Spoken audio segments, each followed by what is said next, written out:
페테르부르크의 잿빛 하늘이 완전히 어두워지고 나면 관리들은 자기 봉급과 취향에 따라 저녁 식사를 배불리 먹고 비로소 여가를 즐기게 된다. 관청에서 사각사각 종이 위를 미끄러져 가는 펜촉 소리, 자기 자신과 다른 사람의 일 또는 필요 이상 자진해서 떠맡게 되는 온갖 용무 등에서 벗어나 이제 모두 다리를 쪽 뻗고 쉬는 것이다. 어떤 사람은 여가를 즐기려고 극장으로 달려가고 어떤 사람은 길거리를 지나다니는 여자들의 모자를 구경하려고 외출하며 또 어떤 사람은 보잘것없는 관리사의 스타라고 할 수 있는 예쁜 처녀에게 알랑대기 위해서 저녁 파티 장소를 찾곤 한다. 그러나 대부분의 사람들은 만찬이나 나들이 따위를 단념하고 아파트 3층이나 4층에 자리 잡은 친구들 집에 놀러 간다. 그런 집의 실내는 대개 조그마한 방 2개와 부엌 현관이 있을 뿐이다. 이따금씩 돈을 아껴서 간신히 사들인 램프나 기타 물건으로 여행에 맞춰 집을 꾸미기도 한다. 관리들은 3, 4, 5 좁은 방에 흩어져서 트럼프 놀이를 하거나 싸구려 과자 조각에 형차를 훌쩍거리며 담배를 피운다. 카드를 돌리는 동안에는 상류사회의 온갖 소문들을 화제에 올린다. 이런 상류사회의 소문이야말로 러시아 사람이라면 어떤 환경에서도 인연을 끊지 못하는 그런 화제 가운데 하나이다. 그런 화제조차 없을 때에는 어느 경비사령관에게 보고가 들어왔는데 팔구가 만든 동상에 말꼬리가 떨어져 나갔다는 등 켜케 묵은 에피소드라도 재탕 삼탕으로 우려먹는다. 이처럼 페테르부르크에 사는 모든 관리, 모든 사람들이 나름대로 즐거움을 찾아 헤매는 그런 시간에도 아카키에 미치는 그들과 어울리지 않았다. 노상 집안에 틀어박혀 있기 일쑤이며 마음이 흐뭇해지도록 장서를 하고 나면 하느님께서 내게 또 무슨 일거리를 주시려니 생각하고 내일부터 내 일을 머릿속에 그려보면서 미소를 짓는다. 연봉이라야 고작 400루블밖에 안 되지만 그는 늘 자신의 운명에 만족하며 평화로운 시간을 보냈다. 만약 누구에게나 인생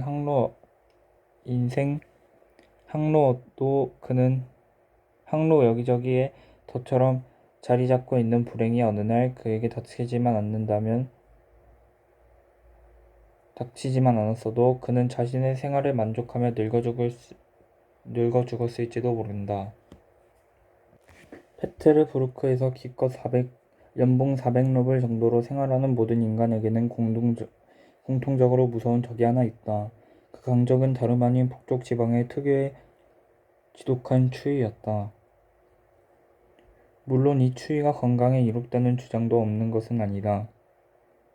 아침 8시쯤이면 관청에 출근하려는 관리들이 도시의 거리를 가득 메운다.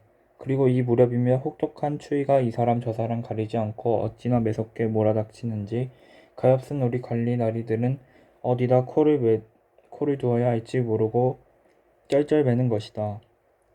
지위가 높은 양반들조차 추위에 머리가 땅할 지경이고 눈에 눈물이 글썽해지는 판이니 가엾은 고등간 따위는 그야말로 속수무책일 수밖에 없다.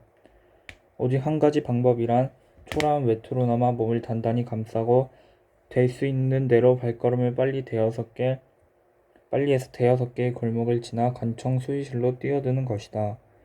그러고 나서 발을 둥둥 구르며 몸을 녹여 오는 도중 추위에 꽁꽁 얼어붙은 사무 능력이나 재주가 제자리에 돌아오도록 노력하는 수밖에 없는 것이다. 아카키의 빛이 역시 그러한 거리를 될 수 있으면 빨리 뛰어서 지나가려고 애쓰는 사람 가운데 하나였다.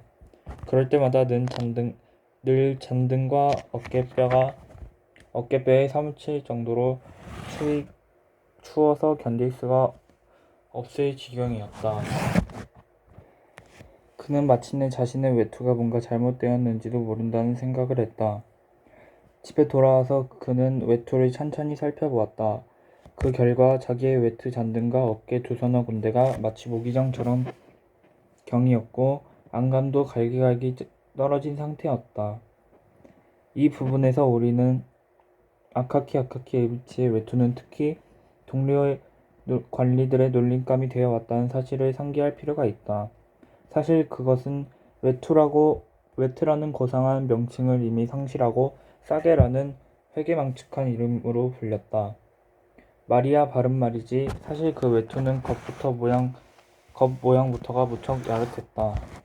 우선 외투깃이 해가 갈수록 작아지고 있었다. 다름이 아니라 외투깃을 잘라 다른 데를 기워서 입기 때문이었다.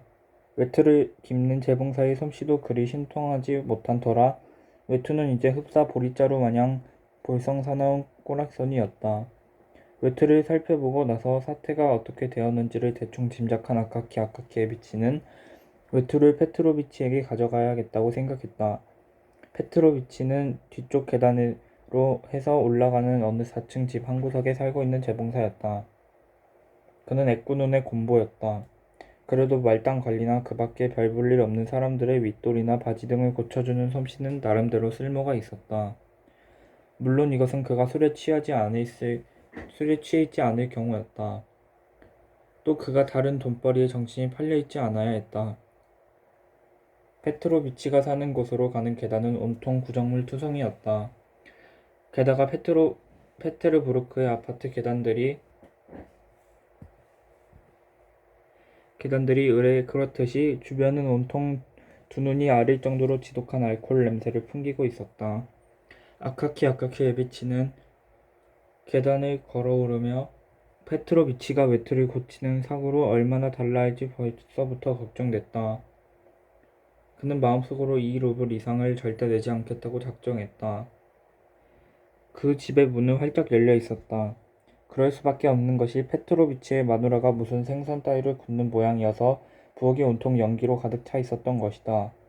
아카키 에비치는 주인 마누라가 보지 못하는 틈을 타서 잽싸게 부엌을 통과해 작업방 안으로 들어갔다. 마침 페트로비치는 나무로 만든 커다란 작업대 위에 앉아 있었다. 마치 터키 총독 마냥 책상 다리를 한 자세였다. 재봉사들이 이 일을 할 때는 대개 그렇지만 페트로비치도 맨발이다. 제일 먼저 아카키 에비치의 눈에 띈 것은 이미 눈에 익은 페트로비치의 엄지발가락이었다. 그 발톱 모양은 비뚤어진 데다 마치 거북의 등껍질처럼 두껍고 단단하게 보였다. 페트로비치는 명주실과 무명실 타르를 목에 걸고 헌옷을 무릎 위에다 펼쳐놓고 있었다. 그는 벌써 3분가량이나 바늘에 실을 꿰려고 하다가 방이 어둡고 실이 말을 듣지 않는다며 잔뜩 골을 내고 투덜거리는 참이었다. 제기랄 지독하게도 애를 먹이는군. 성미가 못된 계집년처럼 말이야. 아카키 에비치는 하필 페트로비치의 기분이 언짢을 때 찾아온 것이 마음에 좀 걸렸다. 사실 이를 맡기기에는 페트로비치가 이미 거나하게 취해 있거나 또는 그 마누라의 표현을 빌려 애꾸눈이 싸구려 보드카에 퐁당 빠져 있을 때가 좋았다. 그런 상태일 때는 페트로비치는 옷 고치는 삭을 선선히 양보할 뿐만 아니라 일을 맡겨 고맙다는 인사도 하는 일이 있었다. 물론 그럴 경우 나중에 페트로비치의 마누라가 찾아와서 자기 남편이 술김에 그런 헐값에 일을 했다고 우는 소리를 하는 것이 일쑤였지만 그럴 경우에도 10코페이카 동전 한 입이면 만사가 수월하게 해결되곤 했다. 그러나 오늘처럼 페트로비치의 정신이 맹숭맹숭할 때면 흥정하기가 무척 까다로워진다. 도대체 삭을 얼마나 달라고 할지도 짐작하기 어렵다. 아카키 에비치는 역시 이런 정황을 재빨리 눈치채고 얼른 뒤돌아서려고 했다. 그러나 이미 때는 늦었다. 페트로비치가 하나밖에 없는 눈을 가늘게 뜨면서 이쪽을 쳐다보고야 만 것이다. 그 바람에 아카키 에비치는 자기도 모르게 그에게 말을 걸고 말았다. 요즘 어떤가 페트로비치. 어서 오십시오 나리. 페트로비치는 재빨리 아카키 에비치의 손을 곁눈질로 살폈다. 무슨 돈벌이 일감을 가져왔는지 보는 것이다. 뭐 대단한 건 아니고 말이야. 오늘 온 것은 페트로비치. 그게 말일세. 아카키 에비치는 뭔가 설명해야 할 경우 전치사와 부사, 심지어는 아무 의미도 없는 전치사까지 이것저것 동원해 늘어놓는 버릇이 있었다. 그것이 까다로운 일일 경우에 말끝을 제대로 마무리 못하는 일도 많았다. 그건 분명히 전혀 그러니까 또 뭐랄까 이따위 말로 얘기를 시작해놓고서는 그 다음 말은 전혀 꺼내지도 않는 것이다. 그래 놓고서는 자기 딴에는 해야 할 이야기를 다 한 것으로 생각하는지 그냥 입을 다물어 버리는 일도 종종 있었다. 도대체 무슨 일로 오신 건데요? 페트로비치는 이렇게 말하면서 또 한편 하나밖에 없는 눈으로 아카키 비치의 제복을 옷깃에서부터 소매자락, 어깨, 옷자락, 단추구멍에 이르기까지 쭉 훑어보았다. 하긴 이 옷은 페트로비치의 손으로 만든 것이어서 너무나 눈에 익었다. 그러나 일단 손님을 봤다 하면 그렇게 쭉 살피는 것이 재봉사들의 몸에 밴 직업적인 습관인 것이다. 그게 다름 아니고 내 외투가 좀 그러니까 겉의 옷감은 이렇게 다른 데는 다 멀쩡한데 말이지. 먼지가 좀 앉아서 겉으로는 고물처럼 보이지만 아직 새 옷이나 마찬가지지. 그저 한두 군데가 잔등과 어깨 부분이 좀 낡고 이쪽 어깨가 좀 알겠나? 요컨대 그것뿐이란 말일세. 다른 데야 뭐 손볼 데가 있겠나? 페트로비치는 싸게라는 별명으로 불리는 그 외투를 받아서 우선 작업대 위에 펼쳐놓았다. 그러고 나서 한참 동안이나 이리저리 살펴보더니 고개를 설레설레 흔들면서 손을 뻗어 창틀에서 동그란 담배통을 집었다. 그 담배통에는 어떤 장군의 초상화가 그려져 있었으나 일굴이 있어야 할 자리에 손가락 구멍이 뚫려 그 구멍을 네모난 종이로 메워놓고 있었다. 그래서 그 초상화의 주인이 누군지는 알 수 없었다. 페트로비치는 콧담배를 한번 들이마시고 나서 두 손으로 싸개를 들어 밝은 빛에다 찬찬히 비춰보았다. 그러고는 다시 고개를 저었다. 그리고 또다시 장군 초상화에 종이 조각이 붙은 담배통 뚜껑을 열고 담배를 콧구멍에 집어넣었다. 그는 담배통 뚜껑을 닫고 통을 치우더니 마침내 입을 열었다. 안 되겠는데요. 이건 고칠 수가 없습니다. 외투가 너무 낡았어요. 아카키의 비치는 가슴이 턱 내려앉았다. 아니 도대체 왜 안 된다는 건가? 응? 페트로비치. 마치 어린애가 뭔가 애원하는 것 같은 목소리로 아카키의 비치가 말했다. 어깨 있는 쪽이 좀 해진 것뿐인데, 응? 자네한테 괜찮은 헝겊이 있을 것 아닌가? 뭐 헝겊이야 찾으면 나오겠죠. 하지만 헝겊이 있으면 뭐합니까? 대고 기울 수가 있어야죠. 하도 천이 낡아서 바늘로 건드리기만 해도 금방 찢어지고 말 텐데요. 찢어져도 상관없다네. 거기에 또 다른 천을 붙이면 되니까 말이야. 다른 천을 어떻게 붙입니까? 바닥 천이 워낙 형편없어서 바늘을 꽂을 수가 없어요. 이게 어디 천입니까? 바람만 좀 세게 불어도 갈기갈기 찢어버릴 것 같은데쇼. 그러지 말고 어쨌든 이걸 손을 좀 봐주게나. 이건 그래도 도저히 안 됩니다. 바닥천이 워낙 낡아서 어떻게 해볼 수가 없다고요. 그러니 차라리 이걸 잘라서 행전이라도 만드시는 편이 훨씬 나으실 겁니다. 이제 겨울이 되고 날씨가 점점 추워질 것 아닙니까? 양말 갖고는 아무래도 발이 시릴 테니까요. 하긴 그 행전이라는 물건이 독일 놈들이 돈을 긁어모으려고 제주를 부린 것이긴 합니다만 어쨌든 외투는 아무래도 새로 하나 장만하셔야 할 겁니다요. 새 외투라는 말을 듣자 아카키의 빛에 눈앞이 깜깜해지는 것 같았다. 방 안에 있는 물건들이 모두 뒤엉켜 범벅이 되는 느낌이었다. 단지 담배통 뚜껑에 그려진 얼굴에 종이 조각이 붙은 장군의 모습만이 뚜렷하게 보였다. 새로 하나 장만하다니 도대체 무슨 수로? 어쨌든 새 것을 하나 장만하셔야 합니다. 페트로비치는 잔인하게 느껴질 만큼 태연한 말투였다. 그렇지만 가령 말일세 새로 하나 맞춘다고 하면 도대체 그게 말일세 그러니까 그게 뭐랄까 돈 말씀이세요? 글쎄요 아무래도 150루블은 있어야 할 거고 거기에 과입돈도 좀 들어가겠죠. 페트로비치는 이렇게 말하고 나서 의미심장하게 입술을 굳게 다물어 버렸다. 그는 극적인 효과를 무척 좋아했던 것이다. 갑자기 느닷없는 말을 내뱉어 상대방을 당황하게 만들고 나서 곁눈으로 상대방이 자기의 말에 대해 어떤 표정을 짓는지 흘끔흘끔 살피기를 즐기는 것이었다. 뭐 외투 한 벌에 150루블이라고? 가엾은 아카키 에비치는 큰 소리로 외쳤다. 그건 아마 그가 태어난 이후로 가장 큰 목소리였는지도 모른다. 언제나 낮은 목소리로 얘기하는 게 그의 특징이었으니까 말이다.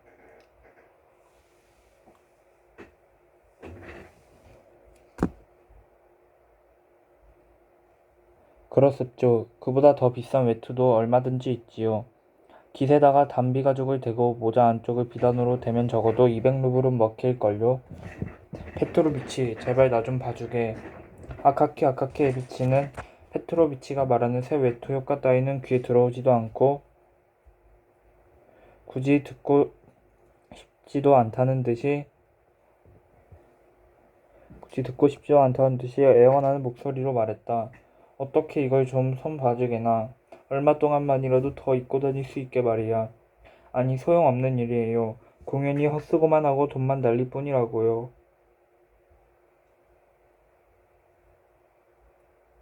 아카키 에비치는 완전히 풀이 죽어서 밖으로 나왔다. 그러나 페트로비치는 손님이 돌아간 뒤에도 뭔가 의미심장한 표정으로 입술을 단호하게 다문 채 일거리에도 손을 대지 않고 그 자리에 오랫동안 가만히 앉아 있었다. 재봉사의 기술을 값싸게 팔아넘기지 않고 자신의 권위를 손상시키지 않은 것이 그의 마음에 무척 흐뭇하게 느껴졌던 것이다. 아카키 에비치는 한 길에 나와서도 뭔가 나쁜 꿈이라도 꾸고 있는 듯 한 느낌이었다. 큰일 났군. 그는 혼자 중얼거렸다. 정말 큰일이야.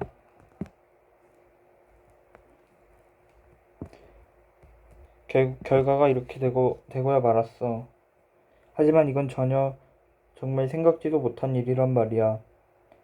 한동안 다시 침묵을 지키다가 그는 다시 뇌까렸다. 그래. 사실이 그렇단 말이지. 하지만 이걸 어떻게 생각이나 할 수가 있담. 정말이야. 이런 변을 당하게 될 줄이야. 그는 이렇게 중얼거리며 거의 무의식적으로 집과는 완전히 반대 방향으로 걷기 시작했다.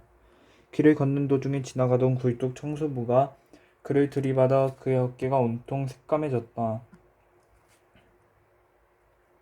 한창 짓고 있는 건물 지붕에서는 석회가루가 쏟아져 그의 머리는 마치 하얀색 모자를 쓴 꼬락서니가 되어버렸다.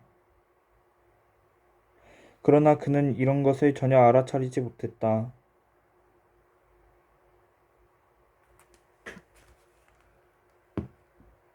얼마를 더 걸어서 경찰관과 부딪혔을 때에야 그는 어느 정도 제정신으로 돌아올 수 있었다. 경찰관은 옆에 총을 세워놓고 우락부락한 주먹으로 쇳불 파이프에서 담뱃재를 털어내고 있는 중이었다. 경찰관은 어쩌자고 사람 코앞에 불쑥 나타나는 거야. 어? 왜 인도로 다니지 않는 거야? 하고 호통을 쳐서 그의 정신을 되돌려 놓았다. 경찰관의 말은 그는 비로소 정신을 차리고 주위를 둘러보았다. 그리고 집으로 걸음을 옮겼다. 집에 돌아온 뒤에야 그는 생각을 가다듬고 자신의 현재 상황을 똑바로 볼 수 있었다. 그래서 이제 밑도 끝도 없이 조각조각 끊기는 그런 단편적인 신의 상황에 대해 스스로에게 얘기하기 시작했다. 자기 처지에 대해 훨씬 더 조리 있고 분명한 얘기를 할 수 있었던 것이다. 아니야, 아카키 에비치는 스스로에게 말했다. 오늘은 페트로비치에게 사정을 해봐야 소용이 없을 거야. 그 친구는 오늘 뭐랄까 틀림없이 마누라하고 한바탕 싸운 모양이니까 말이지. 차라리 일요일 아침에 다시 찾아가는 게 더 낫지 않을까?